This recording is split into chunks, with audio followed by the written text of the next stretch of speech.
الله يا الله. Bismillahirrahmanirrahim. Assalamualaikum warahmatullahi wabarakatuh. Syukur alhamdulillah kita bisa berjumpa lagi di channel ini. Salawat dan salam tak lupa kita sanjung sajikan ke pangkuan Nabi besar Muhammad sallallahu alaihi wasallam. Allahumma sholli ala Sayyidina Muhammad wa ala ali Sayyidina Muhammad. Saudaraku yang dirahmati Allah Subhanahu wa Ta'ala, dalam video kali ini kita akan menceritakan tentang gambaran bagaimana indahnya Rasulullah Sallallahu Alaihi Wasallam. Beliau adalah seorang imam seluruh imam dan makhluk paling agung di alam ini. Seorang yang Allah Subhanahu wa Ta'ala sempurnakan baik sisi dalam maupun sisi luar dengan sangat menakjubkan. Allah Subhanahu wa Ta'ala menciptakan setiap nabi dan rasul dengan tubuh yang tegap dan paras yang tampan. Kita semua tahu kalau ada seorang pria yang secara luar terlihat menarik tapi di dalamnya buruk, maka dia akan terlihat buruk di mata manusia lainnya. Akan tetapi apabila seseorang dari luarnya terlihat indah dan di dalamnya juga demikian, maka lengkap sudah pesona dari orang tersebut. Dan Rasul tercinta kita Nabi Muhammad SAW adalah yang terbaik dari semua nabi dan rasul. Lantas seperti apa sebenarnya penampilan beliau? Kita akan berbagi kepada kalian kata-kata yang keluar dari mulut para pria dan wanita yang pernah melihat Rasulullah SAW. Dan kalian akan mengetahui bahwasanya kata-kata yang akan mencuat dari mereka itu tidak hanya sebatas deskripsi umum saja, tapi benar-benar dari hasil ketakjuban hati yang paling dalam. Mari kita dengar kata-kata dari Ka'ab bin Malik radhiyallahu anhu, sahabat yang selalu menemani Rasulullah SAW. Beliau berkata, kapanpun Rasulullah SAW tersenyum, maka wajahnya akan bersinar-sinar. Wajahnya benar-benar terpancar, seolah-olah itu bagaikan bagian dari cahaya rembulan.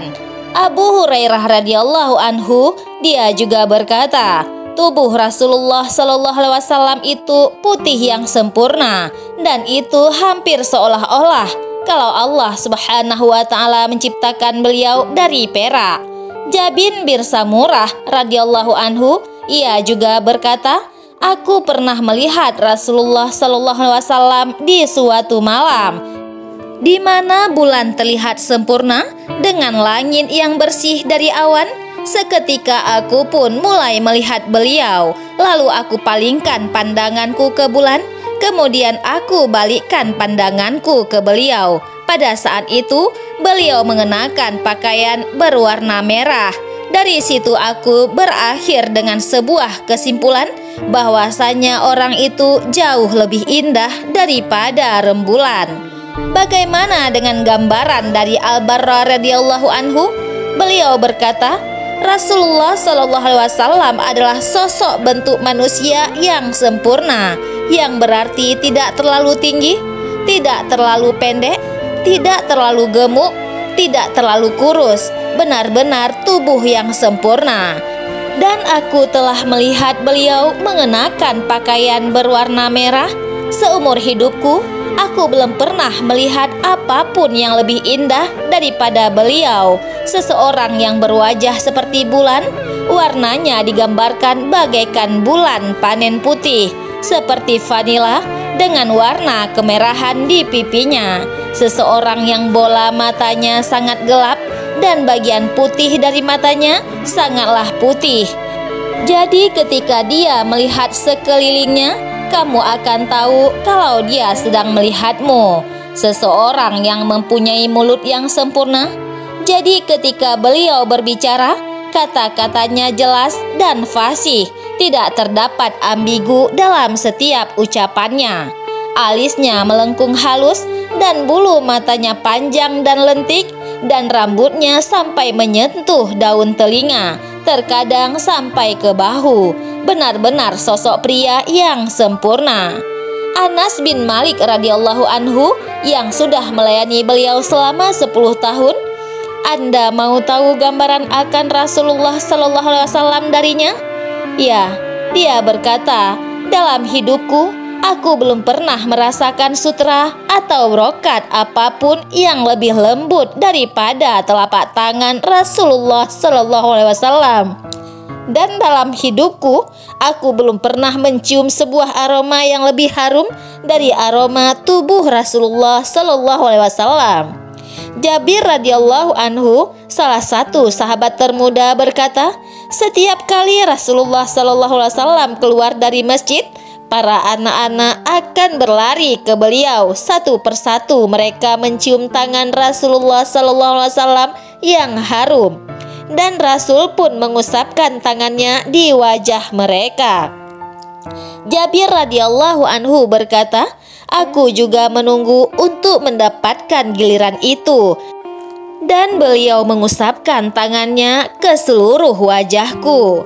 Dia berkata, aku tidak akan pernah melupakan bagaimana rasanya kesejukan aromanya itu, seolah-olah beliau baru saja mengangkat tangannya dari tas penjual parfum, sejuk dan subhanallah harum. Dan mungkin akan menyimpulkan dari ini, gambaran paling luar biasa yang kita punya tentang beliau berasal dari seorang wanita bijaksana. Ia adalah seorang wanita yang sudah berumur. Namanya Ummu Ma'bad Al-Ghuzayyah radhiyallahu an. Dan ini terjadi ketika Rasulullah Sallallahu Alaihi Wasallam berhijrah dari Mekah ke Madinah.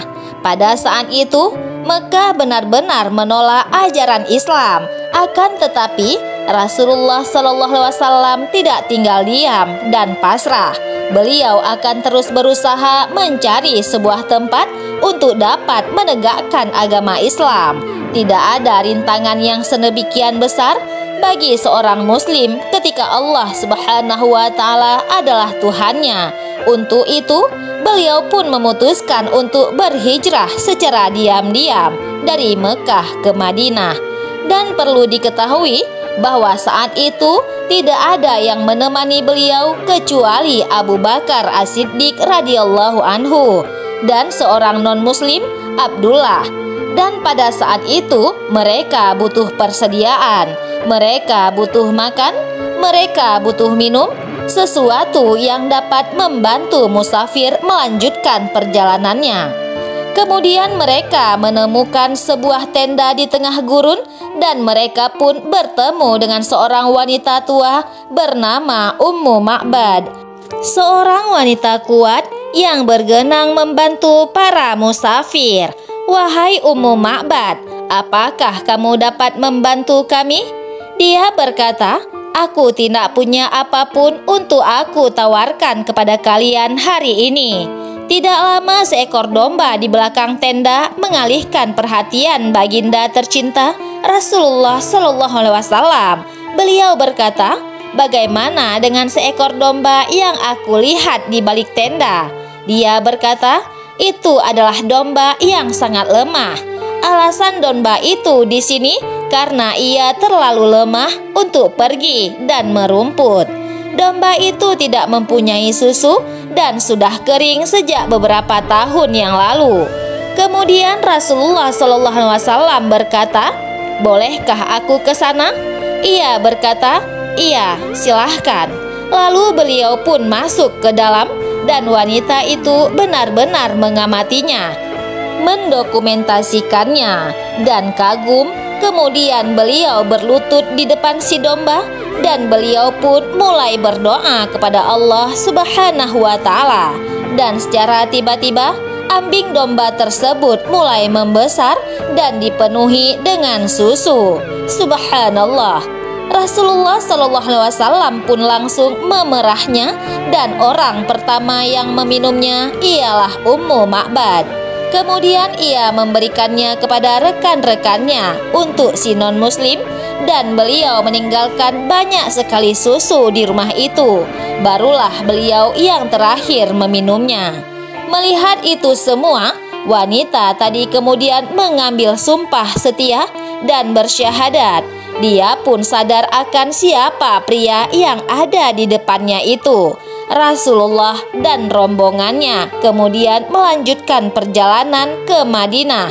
Setelah kejadian itu, suami Ummu Ma'bad yaitu Abu Ma'bad pulang ke rumah dan menemukan susu yang berlimpah di rumahnya. Subhanallah, Ummu Ma'bad karunia ini, susu ini dari mana ini berasal?